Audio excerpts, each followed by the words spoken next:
What's up everyone, it's Richard here, and today I'm going to talk about why you care so much. That might sound a little bit weird, but most people these days really value the opinions of others, whether you like to accept it or not. I've got myself into a position in my life now that I honestly could not give a fuck what anyone thinks about me. I produce the content that I want to produce, I make the decisions that I want to make without fear of prejudice or fear of people thinking negative things about me, and I'm going to encourage you to think about my way of thinking and how I'm going to break this down for you over the next couple of minutes and how you can apply that to your life and stop giving a fuck, basically.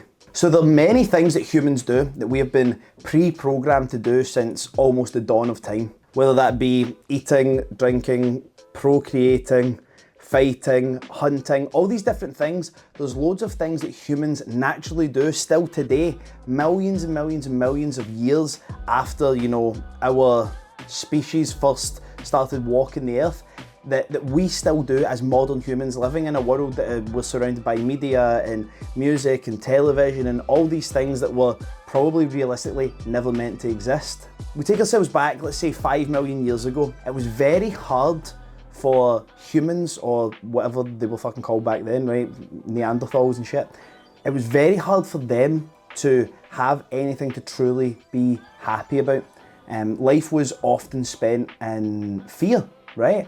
And when you think about it, if you were living in a cave millions of years ago and you came out of that cave in the morning, the first thing you're not doing is looking at the sky and going, wow, not a cloud in the sky, it's beautiful. Look at the trees, look at them blossoming. The first thing you're doing was coming out of there with a spear in your hand thinking, where the fuck is the tiger? Where is the lion? Where's the wolf? Where's the bear? The immediate threats. You're constantly looking out for that thing that's coming after you.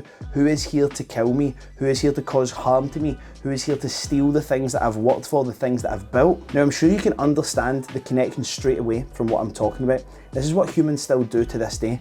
You're scrolling through Twitter, you're making videos on TikTok, you're posting content on YouTube, you're putting posts up on Instagram, whatever it may be, but you put that out there into the world, you step out of that cave, and the first thing you do is you're watching for predators.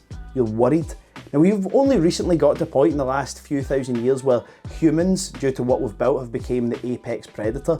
But take guns and technology and all the different things we have now away from us, we were basically just something else's fucking midday snack. And we still have that attitude when it comes to communication with other humans. When that person, your ancestors millions of years ago, stepped out and were faced with those physical threats, every single thing they done was make a life and death decision. Walking down that path, oh, that's where we seen that bear that time. I can't walk down there because there's a chance of me dying. If you can't handle pressure, you can't handle feedback that you might not like, get off the internet. Stop producing content. Have your account there, go and watch the stuff that you enjoy, keep up with my videos, whatever it is you want to do, right? But do not produce content. There is no point doing it. If you truly feel that that's going to affect you in a massively negative way, there is no point you going out there and actually producing that content. Is that unfair? Should we live in a world where you should be able to post content and not suffer online bullying and all that? Yes, we should live in a world where that is possible. But unfortunately, sometimes you need to live in the real world and accept that that's just not going to happen anytime soon. But what you need to understand, and take this from me, I've had points where I've been getting millions of views per week, tens of thousands of comments, videos going viral on TikTok, all that kind of stuff. And I've had everything said about me, stuff that you just couldn't even imagine. I've had people saying that they hope that I die. I've had people taking photos of me from this distance between me and the camera right now, saying I'm beside you in this shop, I know that this is what you're wearing, and I'm gonna follow you back to your car and I'm gonna kill you. I've never phoned the police, I've never cried a tear, I've never done any of that shit. None of that shit, because words don't hurt unless you allow them to. You cannot be hurt by someone saying, oh, I'm looking through the lens of this camera right now, YouTube viewer, I think you're ugly, right? If you're someone who's watching this right now and you've went, oh my God, that's terrible. Guess what? You have chosen to allow those words to hurt you.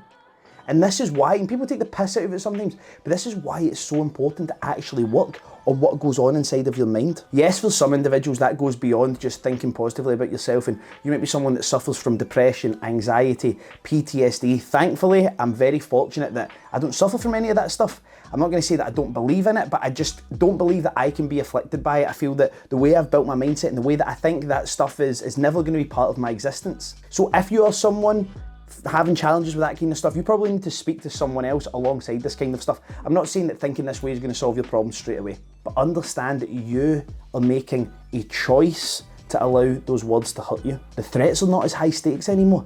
This is not a matter of life and death. I've had one situation where someone has ever came up to me and said something negative about me in person about the stuff that I post online. And bear in mind, the stuff that I post online is far more controversial, far more irritating for the average fucking broke hater than what you probably post when you're just promoting your business. We're talking about what it is you're doing day to day. You don't have to post the same stuff and in the same way that I post, which automatically is probably going to garner more negative attention. You need to understand that all of these threats, they are empty. These people behind the fucking user 3005792 fucking accounts on TikTok and fake names on Instagram and fake accounts on YouTube, think about how sad that life must be. I don't have any hate for the people that say bad things about me. I truly feel bad for them, and I wish that I could sit down with them for 5 minutes, give them a little slap on the back of the head first, just a little fucking, you know, game set, just like fucking shut the fuck up, right? And then I would break it down for them and actually understand why have you got so much disdain for me? Like, or disdain for successful people? Why do you hate other people achieving their dreams? What is it that is so deeply upsetting for you that causes you issues? 9 times out of 10, it's going to be personal issues, childhood trauma, stuff that they probably couldn't control, that, you know, I would wish anyway, even on my worst enemy, that stuff never happened to them. But keep in mind that your choice to make content and your choice to receive criticism just by leaving the comments open, that's up to you.